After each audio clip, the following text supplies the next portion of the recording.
So, Your Excellency, thank you for accepting this interview in your busy schedule. I'm really delighted to have you here today and to be talking about UNESCO, about Master净空's involvement here, how the office started, and you, from your background of diplomatic service, can bring in your expertise for promoting peace, tradition, and culture. And I'm really looking forward to hear your memories of Master净空. So, speaking of memories, let's start with that. What were your first impressions of Master净空?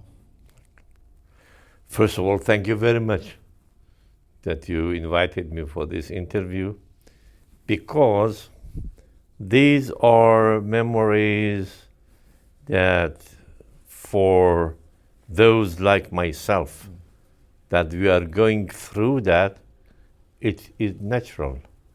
But in the term of history, for the future, it has some meaning for those who passed this era. Right. And therefore, and you will forgive me that I feel, because, of course, I was a diplomat and I was engaged in international institutions like UNESCO and Geneva and United Nations, but basically I am a university man, I am an academic, and therefore I didn't prepare myself, therefore I will talk freely. Of course. Then you are free to take it, to cut it, to whatever you want. Master净空. Let me tell you a point before that, if you allow me. Please go ahead. That one point that all the time was occupying my mind here in UNESCO or in Geneva, that we talk wonderful ideas in the form of resolution, conventions, task force, working group, documents in this room 1 and the executive board. Wonderful concepts are developed, but if you give those documents to ordinary people, not illiterate people, no, even if you give them to some professors of universities who are teaching in Scotland or in Japan, they don't understand it, because it is a technical UN material, needs to be explained and discovered, and because these institutions are intergovernmental, there are lots of corners that they try to mention things to make it balance and political thing and all of this. Therefore, all of these bunches of wonderful documents, which is produced here, if you put it for free in bookshops, people don't like to read it. Therefore, all the time, when we had discussion of creating peace or culture of peace, which Federico Mayor in 2000 and 2001 explained, of dialogue of cultures and civilization, that President Khatami of my country suggested to UN, and myself were very active on that, or many other wonderful ideas in this house. Our problem was that, okay, in this room 1, we talk long, we decide, we challenge each other, but try to find the neat text, but then they are buried. And it is not distributed, it is not used in the grassroots of people. And even in the young generation, in the students of universities who are writing theses, things like that. So the first thing that Master净空's presence grasped me is that he was educated in high level of Confucianism, Taoism, Buddhism, in a high level classical and theological way and philosophical, but he was able to live it, to live the concepts. And through his living, he was successful to bring it to grassroots people. Yeah. This was the neglected point that we were looking here. Beside this room that you are making this interview, we have room 5 Right.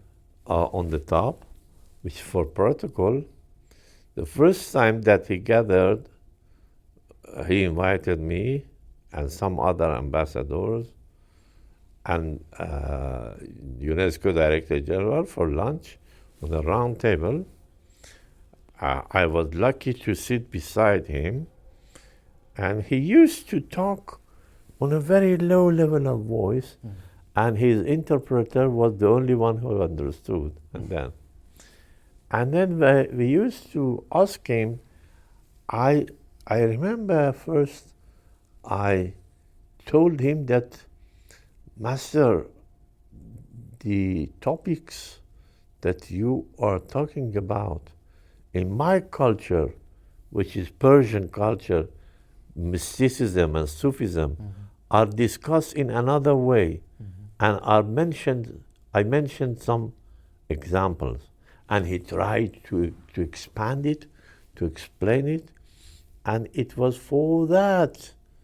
It was an experience that I got the point that why he is successful to reach the gap of the grassroots people, ordinary people, with these ideas, intellectual ideas. And that was through, in fact, he was narrating the story of a peaceful living. He was living as he wants people to live. And so this was the key point. This was the bound we need to that. He used to put simple, difficult and complicated matters in very, very simple wording. And it was the time that happened to me that I asked him a question, and my question took 5 minutes, and just his answer was 1.5 minute summarized. And the miracle was that probably my question was not good for grassroots people to understand, but his answer was.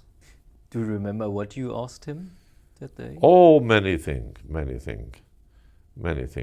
Not exactly, but I asked him about, for example, the stories in Masnavi of Rumi, a masterpiece of mysticism and Sufism in my country, and the roots of that, which is in Buddhism.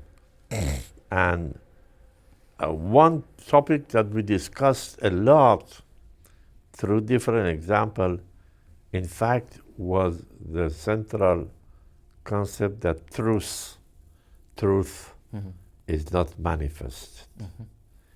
And anybody who claims for truth does not know what is truth. And the only thing we can do, we should try to understand, to purify, not for the sake that we gain the truth, no, for the sake that we become less wrong.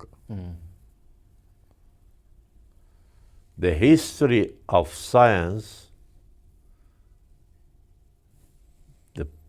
when we see the progress of the history of science, of knowledge, the history of science is not made by the steps of correct ideas.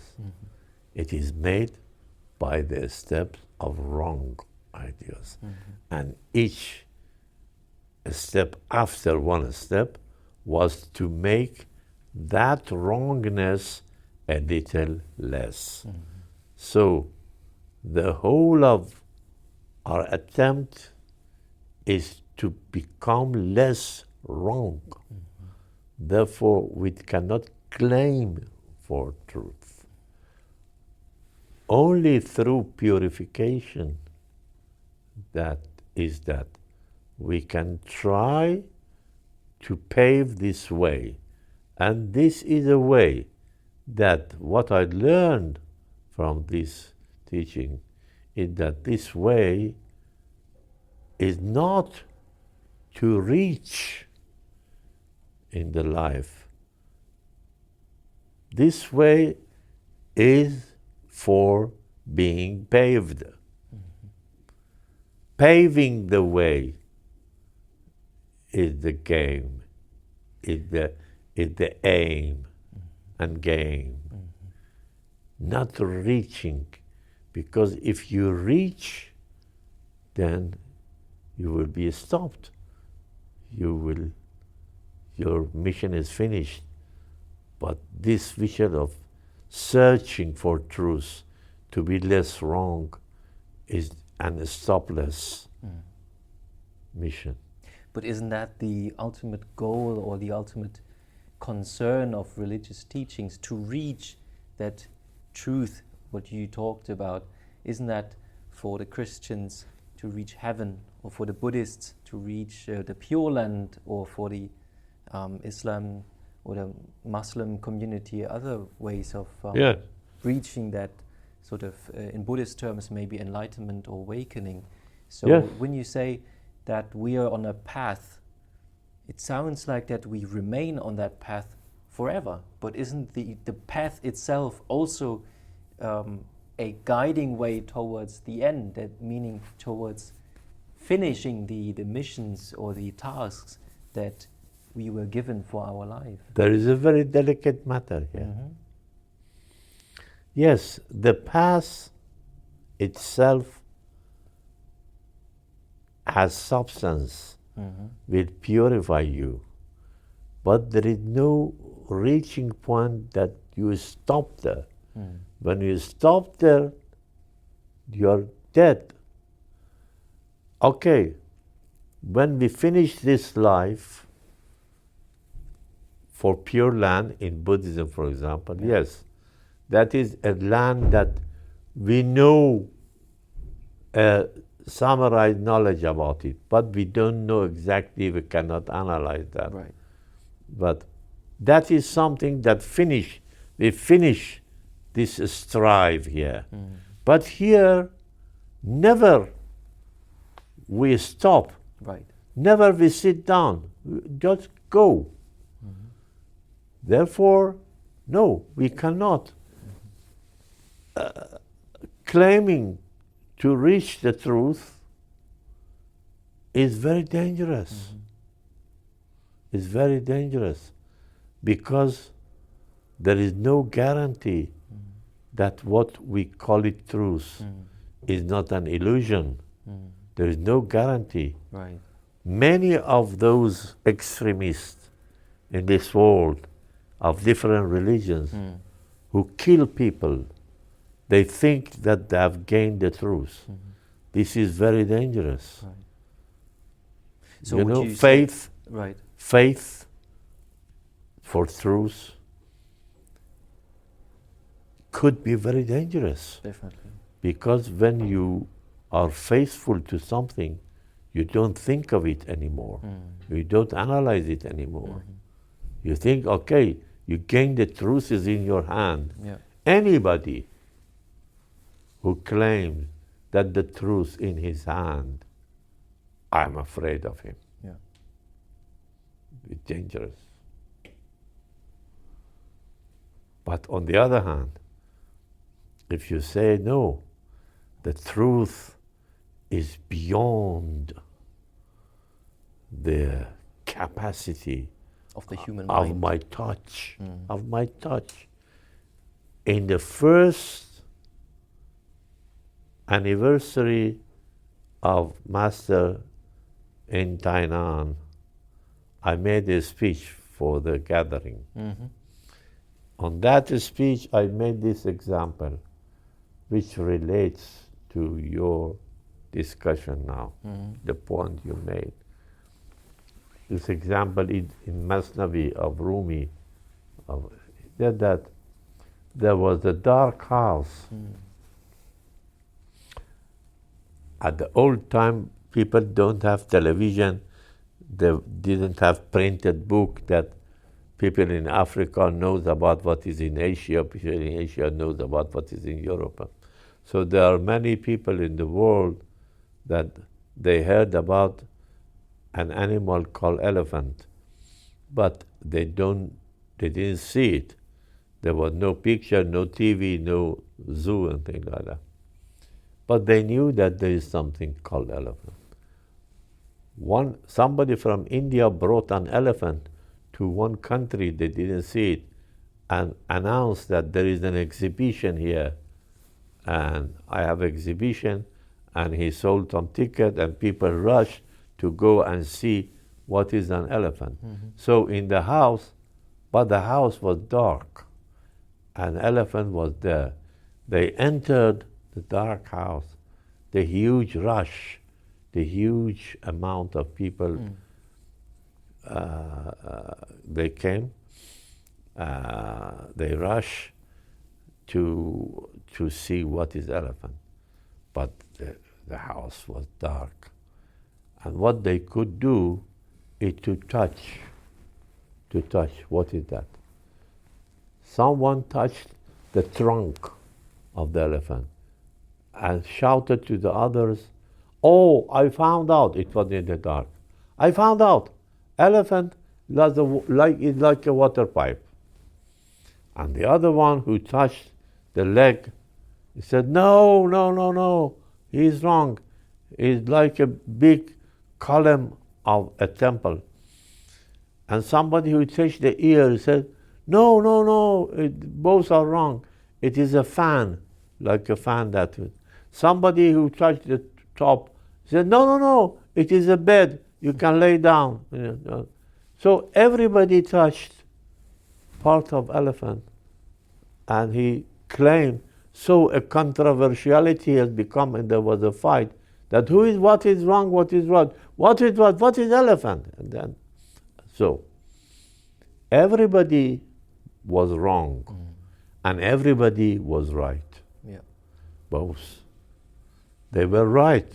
It was a water pipe, and he was wrong, because yes, it was like a water pipe, but not the totality of that. So, and then Rumi suggests that to put an end to this fight, it is enough that a wise man from that village bring a candle inside the room. Then suddenly all will realize that they were wrong and they were right. That light of illumination, enlightenment, is that. But even if you bring that candle in one corner to see the elephant, then still there are other rooms, dark, with other entities. And this is the reason that your strive to be purified, to be taught.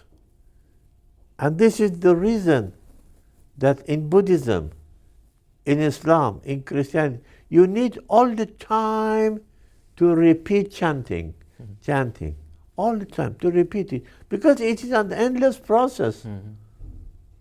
Therefore, I summarize that. I have a lot to talk about that, but even especially from the history of science, I can mention a lot to you, but it is not. This is not a scientific forum. But what I want to say, to summarize, is that anybody who claims for truth is dangerous. I'm afraid. And therefore, what we have to do is searching for truth. And this is the Buddha core, one of the Buddha core of teaching. You know Buddhism. You studied that. I know a little. But what I understand from it is that he wants to say that life, pain and losing, nature of life. And I cannot show you anything to disappear those. No. I want to teach you how to come to terms with it, how to reconciliate with that, how to understand the nature and just go through it, and to lessen the pain of this. And this is the fact that let me put in another way. All of the spiritual doctrines of religion, I don't know if we call Buddhism religion or not, or Taoism, or Confucianism, or Islam. However, there are a spiritual doctrine. Christianity, Islam, Buddhism, and Taoism, Confucianism, other philosophy. We can have two kinds of orientation to all that. One is that to see that my religion, my God, or whatever you want to call my source of illumination,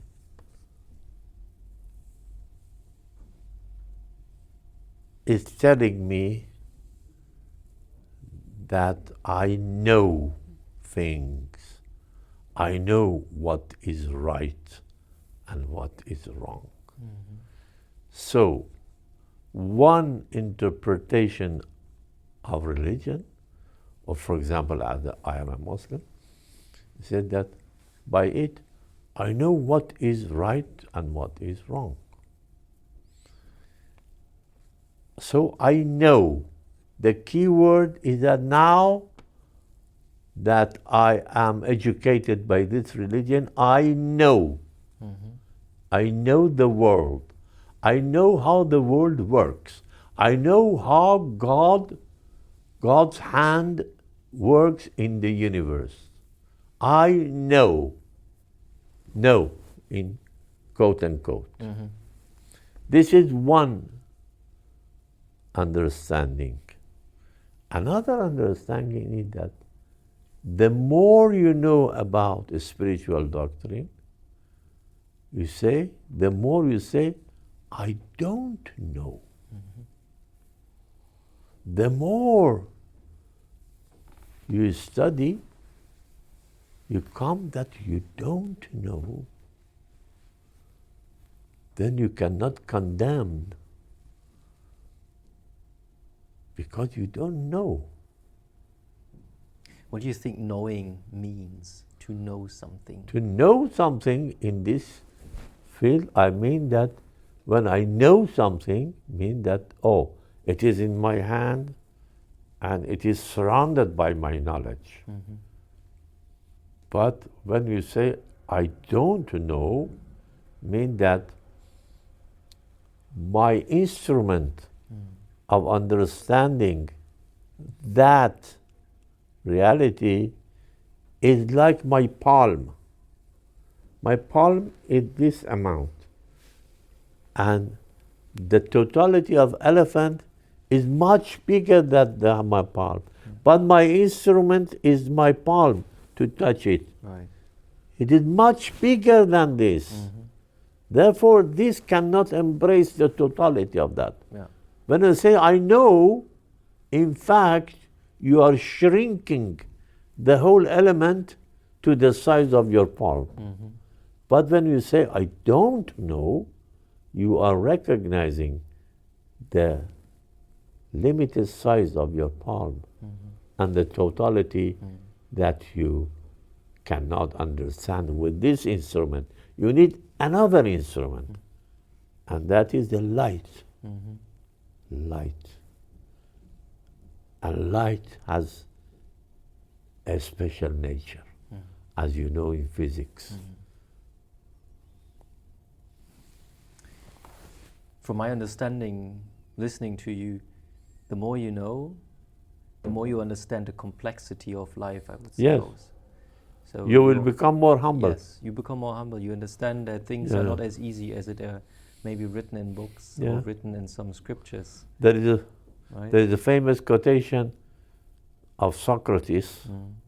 He says that, if I can translate it in English, the original is in Greek. He said that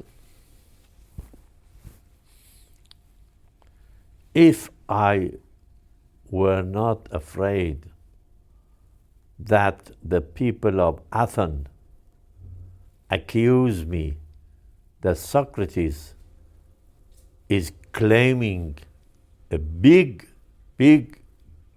claim, if I were not afraid that I am accused to make a big claim, a much big claim, I would have said that I know nothing. But this is a very big claim. Right. When you say I know nothing, if Socrates say I know nothing, in the highest rank of knowing, you understand that, oh, you see your limitation. Right. Yeah. This is the reason that Master Ching Kung, by his manner of behavior, not wording, but his manner of attaching people, heart of people, he was telling them that, okay, whatever you are respected by me, whatever you are. But you can be better. Never create expectation of putting truth in his hand. Right. No. Truth is not manifest. We Right. cannot. Yeah. Let me a little change the spiritual teaching to a philosophical teaching. One famous philosopher of science, Karl Popper, he said that all politicians, all leaders who just invite people and make this expectation to lead them to heaven, to create the life heaven for them, they create hell for them.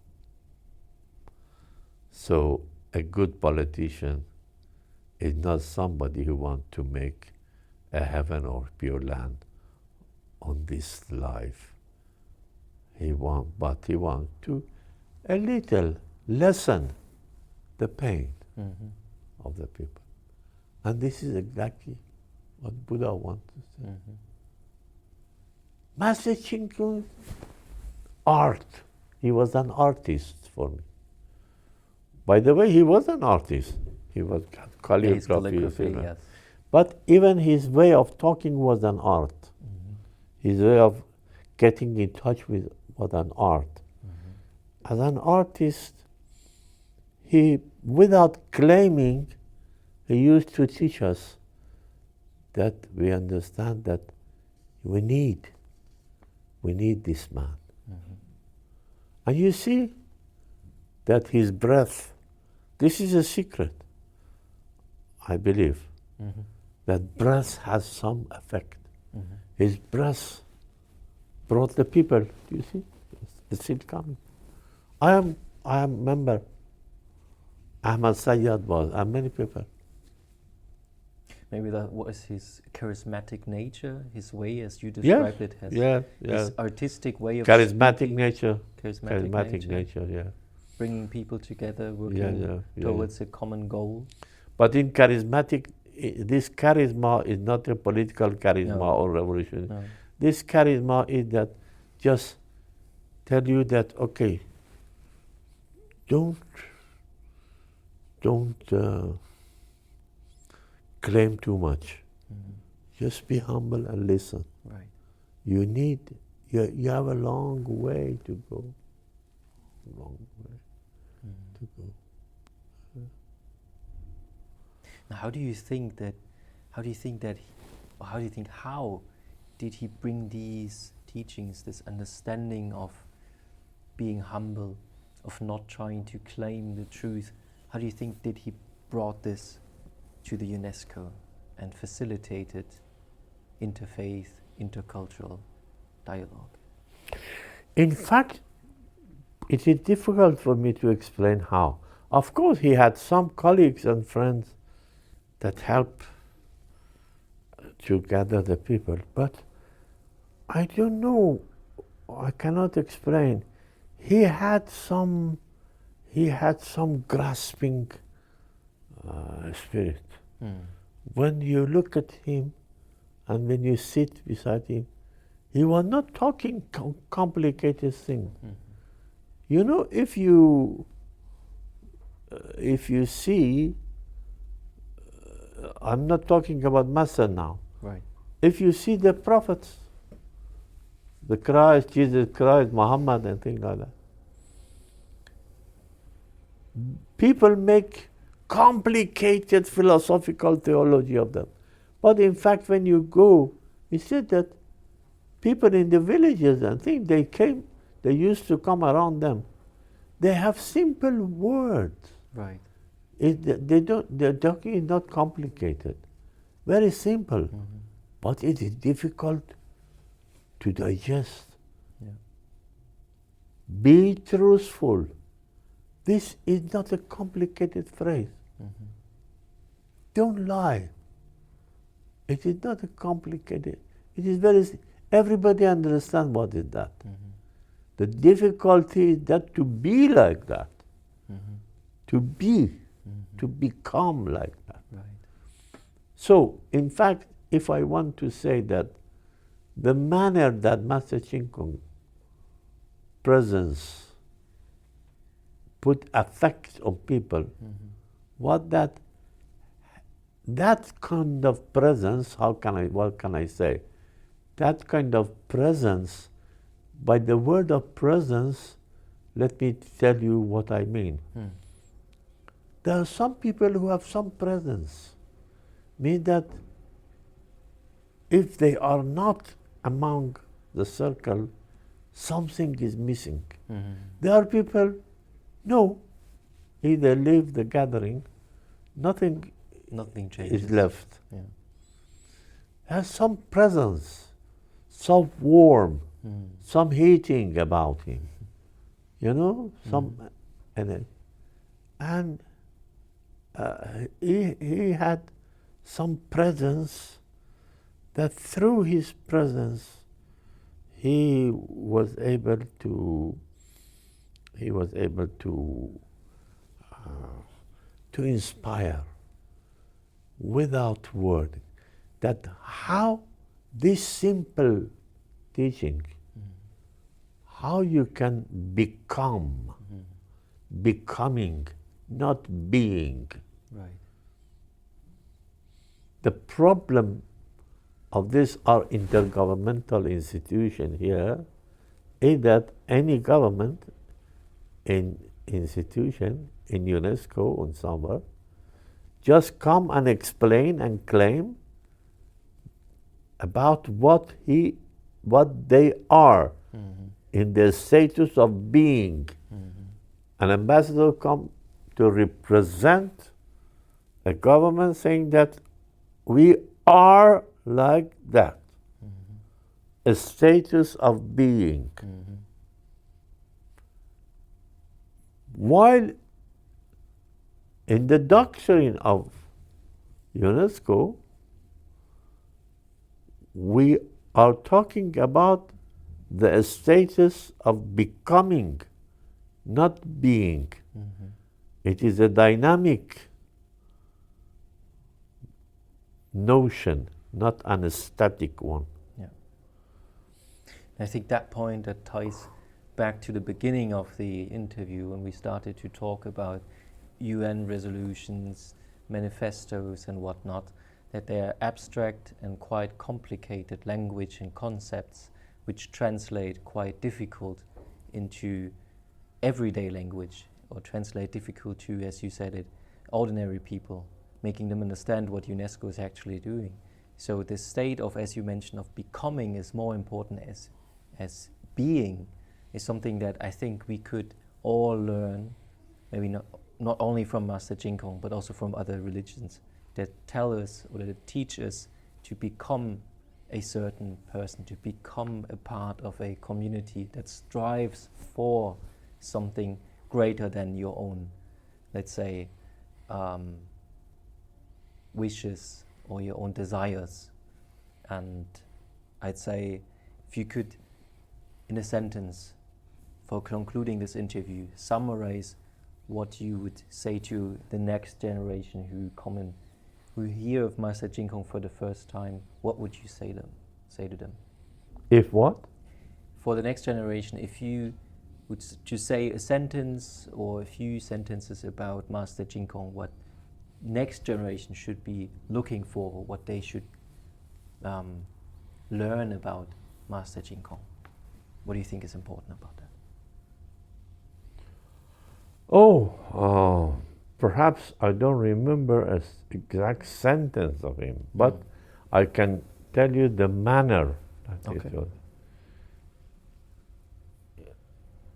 He was not trying to say to the people that they should change their spiritual doctrine. No, be whatever you are.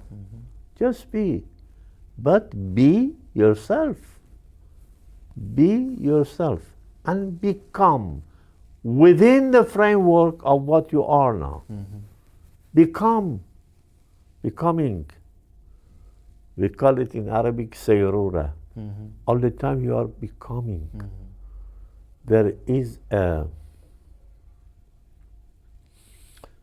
saying but of one of the great Sufis, Junaid, in Persian classical Sufism. He said that people claim that, a real man will not change his word, will stay on his word. He said that those who stay on their word for 40 years, they are hypocrites.